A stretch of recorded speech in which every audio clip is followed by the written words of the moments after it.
Allez, on plonge tout de suite dans notre décryptage du jour. Aujourd'hui, on s'attaque à un vrai poids lourd pour les responsables qualité, la norme ISO 15189, dans sa toute dernière version 2022. L'idée ici, c'est pas juste de survoler en texte officiel, mais de construire ensemble un véritable guide stratégique, une feuille de route ultra concrète, applicable à un laboratoire polyvalent. Et pour rendre ça bien parlant, on va prendre un fil rouge particulièrement exigeant, la réussite de l'accréditation du laboratoire du Centre de maternité et néonatologie de Monastir. C'est un sacré défi technique, et surtout c'est absolument vital quand on parle de la fiabilité des soins. Alors, au menu de ce guide, on va revoir très vite les fondamentaux de la norme, puis passer à l'approche par les risques. Ensuite, on détaillera notre fameuse feuille de route en 2 phases, la préparation et le déploiement. On parlera bien sûr des défis pratiques du terrain, pour terminer sur ce qui nous attend dans le labo de demain. On commence donc tout de suite avec les fondamentaux de cette norme. Si on fait un petit bond dans le passé, on voit que ce standard a pas mal évolué. De sa toute première structuration en 2003 jusqu'à l'approche processus de 2012, on a fait beaucoup de chemin. Mais honnêtement, l'édition 2022, c'est pas juste une petite mise à jour de routine sur des documents. C'est un véritable changement de paradigme opérationnel. Tout tourne désormais autour de 3 grands axes, la gestion des risques, la biologie délocalisée, le fameux POCT, et la digitalisation. Le but ultime derrière toute cette machine, garantir avant tout une sécurité absolue aux patients. Ce qui nous amène tout naturellement à notre deuxième point, l'approche par les risques. Pour bien comprendre, il faut suivre notre échantillon à la trace, vraiment physiquement. Et dans un service aussi critique que la néonatologie, ça prend tout son sens. De la toute première prescription au jour 0, jusqu'à l'ultime validation à l'heure 4, eh bien, il peut s'en passer des choses. Une petite erreur d'identification sur un prélèvement de nouveau-né, une contamination croisée inattendue, ou même un automate qui lâche en plein milieu des heures 2 ou 3. Chaque hors-datage, chaque minute de ce parcours doit être rigoureusement cartographiée et sécurisée. C'est ça qui garantit le zéro défaut analytique. Bon, on passe aux choses sérieuses, la feuille de route, et on attaque par la phase de préparation. Alors comment on lance une transformation pareille dans un service exigeant comme celui du centre de maternité de Monastir, avec ces 4 premières étapes qui sont la fondation de tout.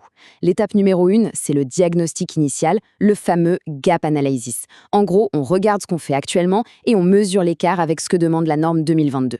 C'est littéralement la boussole du projet. Ensuite, on monte la Dream Team, notre équipe qualité qui va porter le truc. Après ça, on s'attaque au plus lourd, structurer toute la base documentaire. Et on finit cette phase par la formation, parce qu'on peut avoir les meilleurs process du monde, si les équipes ne sont pas formées et engagées sur ces nouvelles exigences cliniques, on n'ira nulle part. La base est solide, on passe maintenant à la phase de déploiement et d'exécution. C'est ici qu'on va vraiment tester la robustesse de notre laboratoire avec ces 5 dernières étapes. D'abord, l'étape 5, la validation technique. Il faut prouver, noir sur blanc, que nos méthodes tiennent la route. Derrière, on enchaîne avec l'étape 6, le contrôle qualité quotidien et les évaluations externes. L'étape 7, c'est l'heure de vérité à la maison, les audits internes. Puis la direction prend du recul et évalue tout le système lors de la revue de direction, l'étape 8.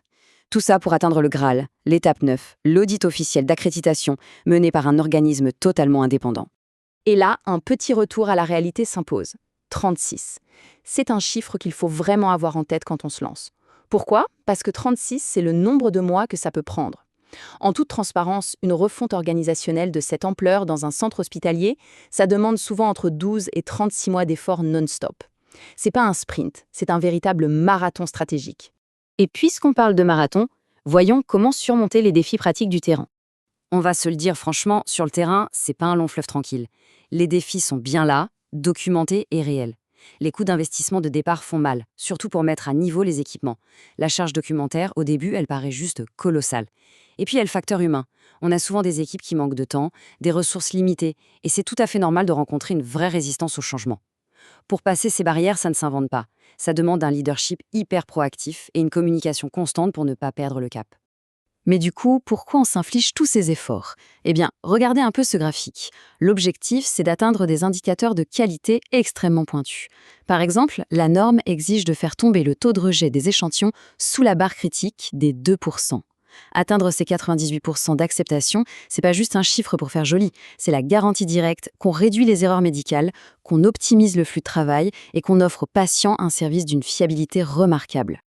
Allez, dernière ligne droite, on se projette sur l'avenir du laboratoire médical. Ce qu'il faut vraiment réaliser, c'est que l'accréditation ISO 15189, ce n'est pas la ligne d'arrivée, c'est le tremplin. C'est exactement le cadre qu'il faut pour préparer le labo à intégrer les technologies de demain en toute sécurité. On parle d'utiliser l'intelligence artificielle pour assister les diagnostics, d'amener le séquençage à haut débit directement dans le dépistage néonatal, de bétonner notre cybersécurité et même d'aller vers des labos plus verts axés sur la durabilité environnementale. En fait, une fois que ces fondations sont posées, on peut enfin innover sans jamais compromettre la sécurité. Et pour clôturer ce décryptage, cette citation tape vraiment dans le mille. Ce n'est pas de la paperasse, c'est un véritable système global de gouvernance. Ce qui nous laisse sur une réflexion assez puissante. À l'heure où la tech médicale évolue à la vitesse de l'éclair, est-ce que cette fameuse accréditation ne serait pas, au fond, notre meilleur garde-fou pour s'assurer que le progrès technique restera toujours au service de la sécurité humaine? C'est le genre de perspective qui donne vraiment envie d'amorcer cette transformation structurelle dès aujourd'hui.